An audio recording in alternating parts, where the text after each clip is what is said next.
thing about what Andre just said is I'm actually going to use Tina's tracking sheet. So at the next conference, we'll let you know how that works out.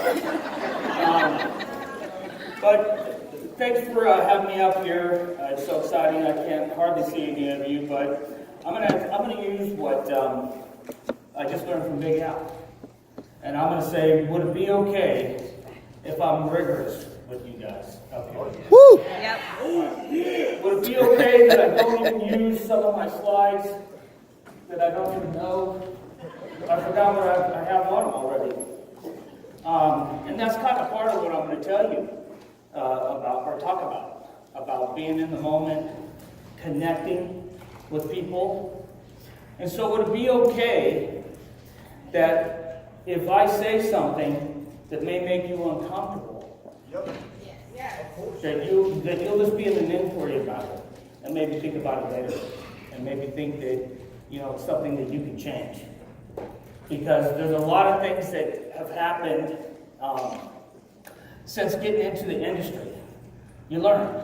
You get in. If anybody, the funniest thing I think is when somebody says, oh wow, I want to get to where you guys are at, and they think that we didn't start exactly where they started, right at the bottom. Like day one, there was one person on the other end of the webinar, Curry Russell. One. All right, so don't get upset if only one person shows up. Day two, there was two people. All right, Curry and Scott. Day three, I forgot, I lost count, but it just kept going and going and going and going. And what's amazing is it just started with one. And so my advice to all you is to get started. So I'm going to get started. I'm going to do that. The big ring? Where am I pointing at? My time hasn't started, but that's cool. I'll take more time.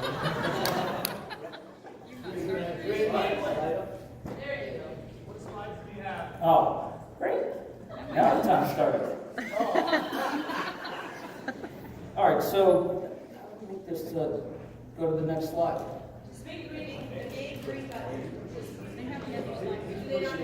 He's non-technical, but not that non-technical. Oh, come on. He knows. Wing it, baby. All right. Woo! Kelly, we're looking for your slides right now. Okay, is it going to take a minute? I'll just get going. My first slide was Talladega Nights. You're either first or you're last. Shake it bake. So shake and bake, baby. A little shake and bake.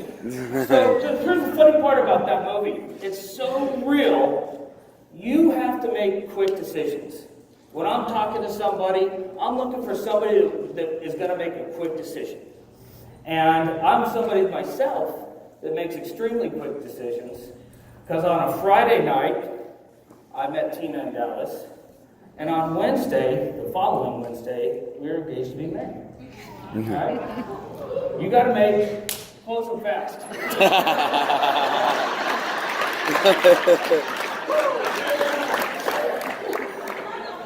But, what I'm seeing, though, and a lot of what's happened is, people think they order their goes, and they think, well, as soon as they come in the mail, that's when I'm going to get started. Like the goes are going to make the difference of talking to people. And here's what they don't know is, we didn't get our goes for 7 weeks. But in 7 weeks, we put 3,000 people. All right, not Tina and I personally, but Curry, and I want to include everybody collectively. 3,000 people on the team before we ever got the goes. So, like Big Al said, people already wanted to buy. They already wanted it. Just on the concept alone, they were like, bam, how do I get that? That is so cool. We didn't say, oh, you could do this, or oh, you could take them and and the electronic parts in here, the resistor, the diode, the capacitor, the flux capacitor goes to the phone, the thing. We didn't even know how it barely worked ourselves. So, but we were figuring it out. Here's what we did know, that this was going to be huge. And we wanted to be a part of it. And there wasn't a single person that we talked to that didn't want to do it either. It was like we couldn't, going for no, it was like everybody said yes. We were going for yeses because that's what it was. Hey, would you like your business to get more people to walk in? Yes. You know, it's so easy. So, and then that grew. And it grew, and it is funny that it actually started going, it went up, and then we got the goes, then it started going down. And we're like, wow, we're doing better when we didn't even have it. You know? And that's because people thought that they needed this, thing here to actually go do the business. But it's, that's not, how leaders do it. All right, I didn't do it that way. Tina didn't. Curry didn't. We didn't need any of that. So people don't need all the information. They just need about that much. And they need to know that it will do this much for their business. That it's a solution to their problem. So, now I remember what I wanted to say when I first got up here is what's the difference between a good doctor and a great doctor? And the difference is a good doctor thinks he knows everything. A great doctor is always learning. And so, just to plug Big Al, the first thing I did when I saw him was I went out and bought his series, and you guys should all get it. Because I learned a lot today. Did you guys all learn a lot from him? Yeah. Right? Yeah. I learned a ton, and it's kind of somewhat what we've already done, but it's so much easier. Right? 5 words, I can't imagine what's going to happen now. But let's see if the slides work now. All right, forget it. Hey, we do have them. They're going to be up on screen in about Don't worry about it, Brett. Don't worry about it. It's there. So, here's what I know. I know that if you find something that you get excited about, the only person that's going to take that away from you is you. Isn't it interesting how people immediately start talking themselves out of what they want to do? They have this great big idea. Yeah, I really want to make money. I really want to do this. I'm so excited. Does it cost money? What? Do I have to actually work?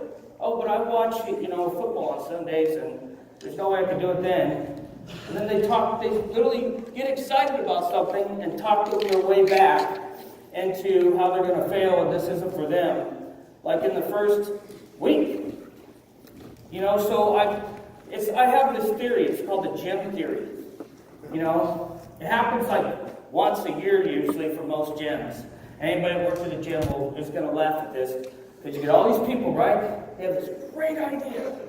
I'm going to get healthy this year. This year I'm going to do it. Finally, for once and all. So I'm going to go down to the gym, and I'm going to get a gym membership. So they go down there, they sit down with the guy that's going, yeah, you're going to get healthy, and we got all this stuff, and you can do this, you're going to get fit, and it's going to cost you $50 a month, and a $200 deposit, non-refundable. And you're going to have to pay for this for 2 years. Aren't you excited? You're going to be healthy. Then you go the first day. But before you get there, by the way, you go to the store first, right? You got to get your gym bag, right? You got to get your new shoes, your little spandex outfit, little shirt, tank top, and some people, I think the headbands are even back, and the little towel and the water bottle. Got to have that. So you got all this equipment, you're all set to go, you have all this stuff, and you go through the first day, and you start doing some of the actions. And you find out at the end of that first day, it's like, wow, that was a lot harder than I thought it was going to be. Then the second day, do the same thing.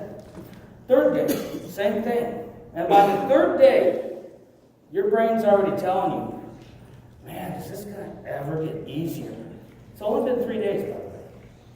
And your goal was to work out once a day, every day, for the entire month, and then continue that on 5 days a week.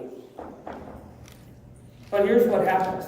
They do the first week, they, slowly make it through. The second week comes around, they're already convincing themselves that maybe the third week, you know what, I'll just do 3 days instead of 5. All right?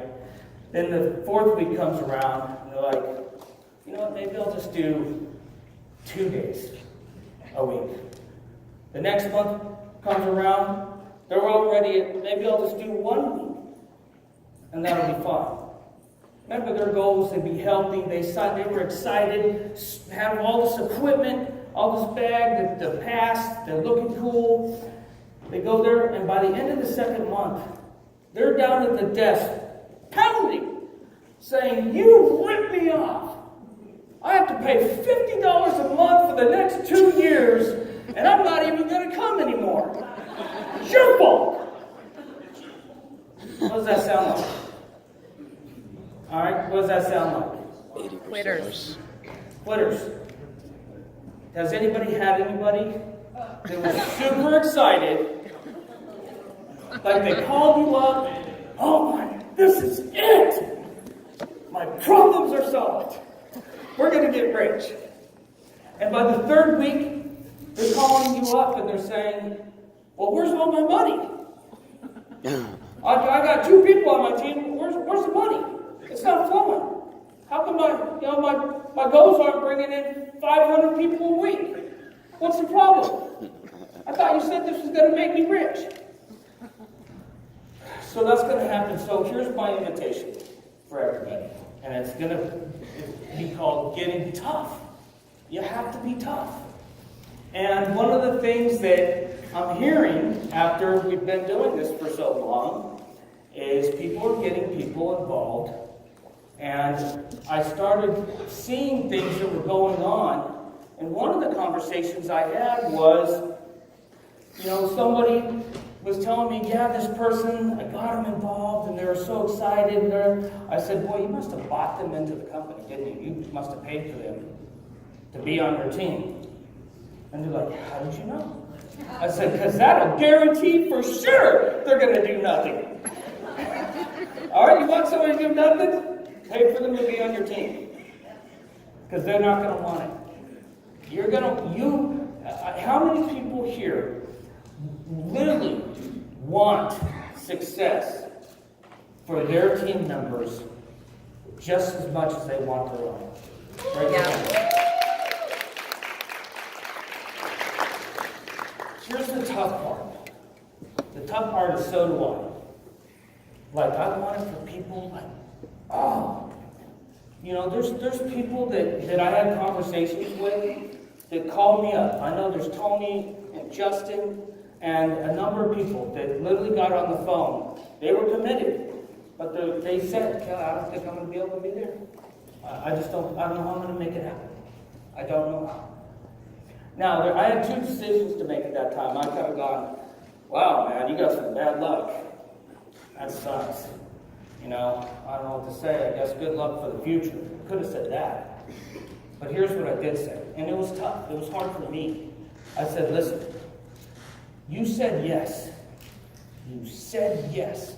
Because I actually asked you, how committed are you? Are you all in? Are you all out? Because we're here to go big or go home. And you said yes. So I can't listen to what you're telling me. So you need to figure it out. Find a way. How committed are you? This is life and death.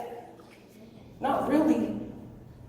But when you commit yourself, at least to me, in my world, it's all the way. And you need to find a way to make it happen. Because you said you would. And so I'm asking you, are you guys, I know you're hearing it, but are you holding people accountable for what they said they were going to do, because I'm going to give you some examples. And by the way, they're here. They're here, and they do some extreme things, guys.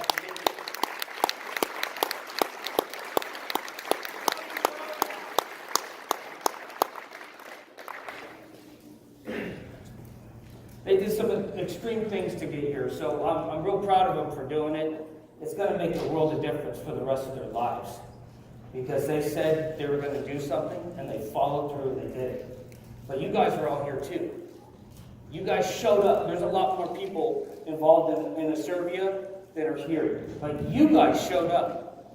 All right, not everybody showed up, but that means something to me personally, that you showed up.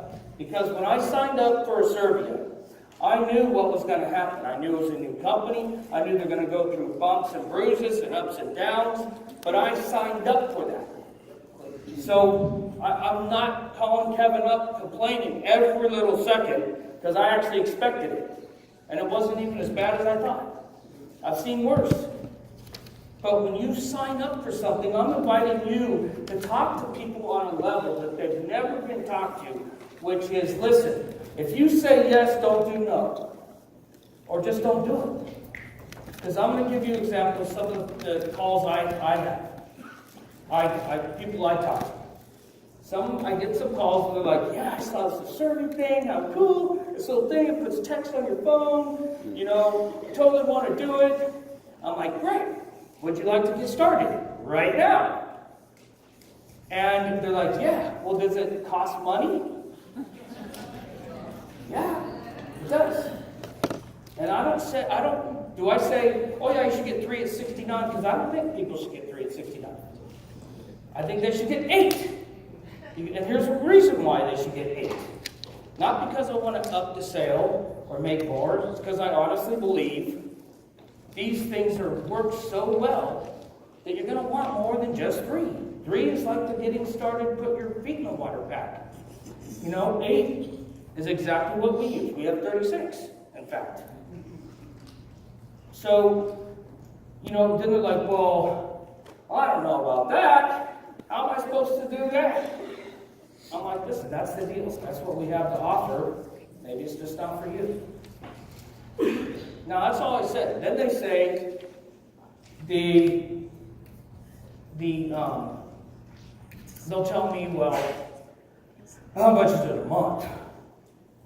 How much do I got to pay a month? And then they go through the whole thing. And here's what I do.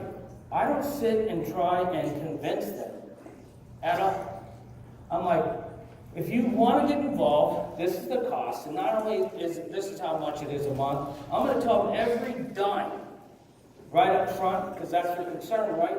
So if you're uncomfortable with that, then maybe this isn't for you. Listen, if it's not an opportunity for us, if it's an opportunity for everybody, we're not going to just send you these things and hope you actually do something for nothing. You got to do the activities, you got to get the thing, you got to get that. And, they either say, great, not for me, and I hang up the phone. And I never call them back. Ever. I don't beg. I don't plead. I'm not going to drag, and I wouldn't expect any of you to drag anybody across the finish line. I expect people to help people get across the finish line. I expect people to empower people to help you across the finish line. But if you're the sponsor that's going like this, dragging people across the finish line, because you're carrying the weight of all these people, you're doing it wrong. It's appropriate to hang up the phone on people. And I've had people call me. And this is a true story. This is just, the other week, true story. The gal calls me. She's real excited about Asirvia, is, ready to go. And I said, great. I started qualifying her. Here's the cost. Let's get started. Well, I don't have a pen on me, and I want to get your, email address. I said, okay, great. Well, I can't walk across my floor because I just mopped it, and my dogs are going all over the place. And she started this story, and I'm like, what is happening? And I said, ma'am, how about this? Maybe it's appropriate that you call me another time. She wanted to talk about, and then she said, well, I'm really not interested. And I just went, click. So as soon as I hear the words not interested, I hang up the phone. Next. So the difference, here's what I've seen though. I got this really great person. They're like ready to go. They're like big dogs in this. And, you know, I totally can't wait till they come on board. And that was that last week. And then this week is like they're almost there. And, you know, then another week goes by. I'm like, is that the only people that you're talking to? Because if they were that excited, if they were big dogs and big leaders, and they saw this, they'd already be here. They'd already be here. They don't wait. People, smart people, you guys, all right, don't wait. If they see it, they see it. So it's appropriate to move on. All right, they're on your list. You can send them an email, put them in the marketing system for later, but it's appropriate to get tough with people that are wasting your time. And now you have a method that Big Al just taught you too, you know, to go out and talk to more people and do that. So here, let me just tell you about being a leader or getting to the leader position, which to me is like, it's weird sometimes, but because I'm pretty simple. You know, I literally sit in my go cave downstairs, and on the phone, I have my computer, and it's like comedy. You know, most of the day, because I love the people. Is that one of those fast cash thing programs? I'm like, I sure as hell think so. Because who likes to make money slow? You know, you get it all. Is that one of those pyramid things? Best one ever. That's what I say. So, it's most people like, oh my gosh, they said that thing. You know, what do I say now?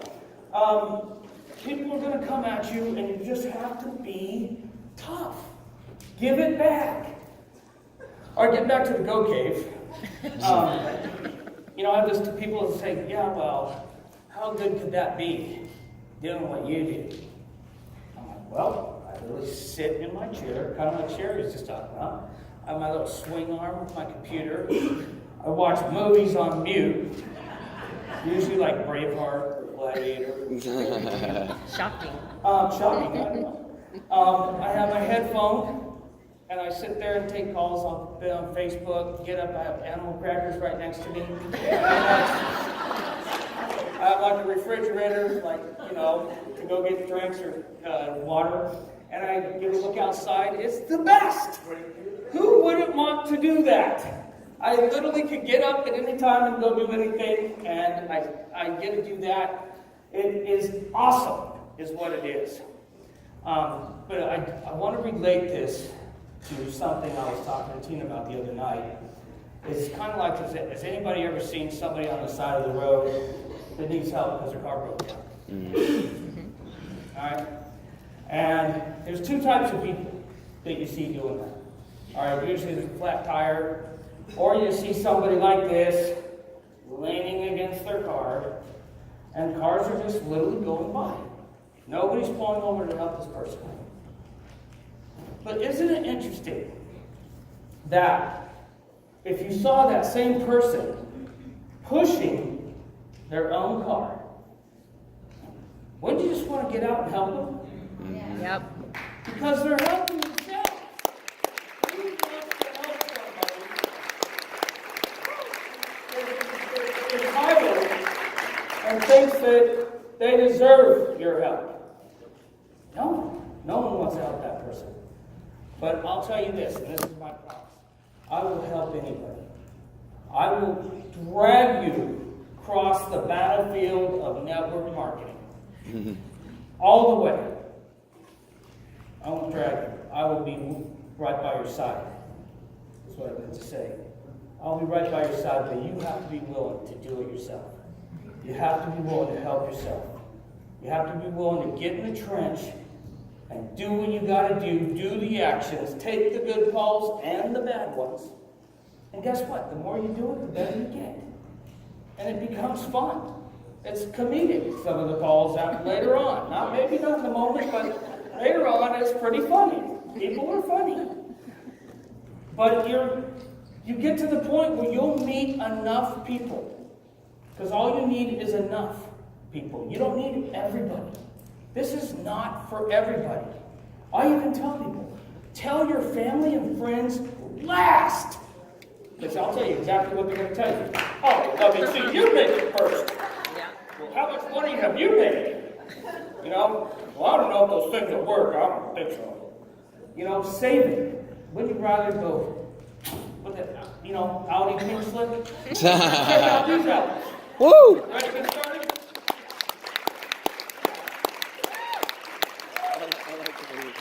I don't know my time, but I'll still go if you want.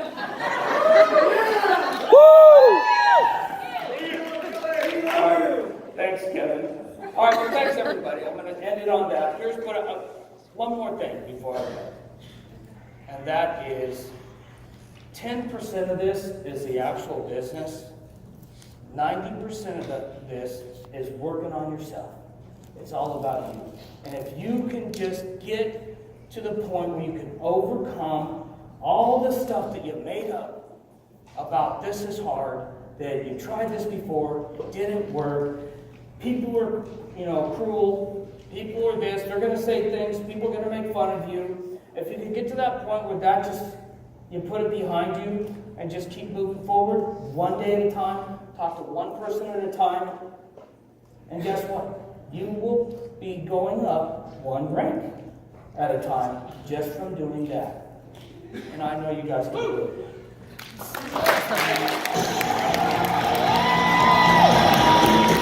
Ladies and gentlemen,